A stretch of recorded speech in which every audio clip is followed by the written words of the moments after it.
তারা চায়নি এবং মুসলিমরা সেখান থেকে চলে আসছে। এই বিষয়টা আসলে কিভাবে?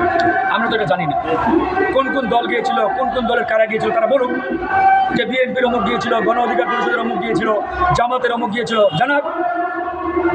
আমরা তো স্পষ্ট করে বলেছি আমাদেরও ডেকেছে, আমরা যাই নাই। আমাদের পরিষ্কার কথা, যা হবে রাজপথে হবে, জনগণ সিদ্ধান্ত নেবে।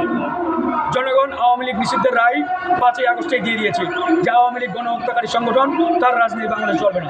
এরপরে আওয়ামী লীগ নিয়ে আর কোনো কথা হতে পারে না, সেটা না সরকার না আর্মি, কারোর সাথে কোনো কথা হতে পারে। আর্মি বলেন, সরকার বলেন, প্রধান উপদেষ্টা বলেন, আওয়ামী লীগকে জনগণ নিষিদ্ধের রায় দিয়ে দিয়েছে, সুতরাং আওয়ামী লীগকে নিষিদ্ধ করতে হবে।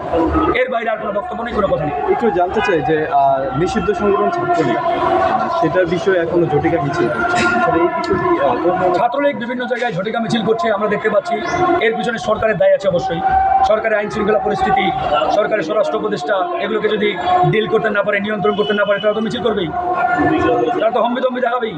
কারণ আজকে দেখেন আওয়ামী লীগ ছাত্রলীগ সাহস কেন পাচ্ছে? কারণ আওয়ামী লীগ দেখতে পাচ্ছে যে আমাদের লোকজন এই সরকারের উপদেষ্টা পরিষদে আছে, পুলিশ বাহিনীতে আছে, সচিবালয়ে আছে, সব জায়গায় তাদের লোকজন, তো তারা তো এই দুঃসাহস দেখাবেই। সরকারকে সরাতে পারছে? পারে নাই। এই সুযোগ তো সরকারই দিচ্ছে তাদেরকে মিছিল করে। Thank you.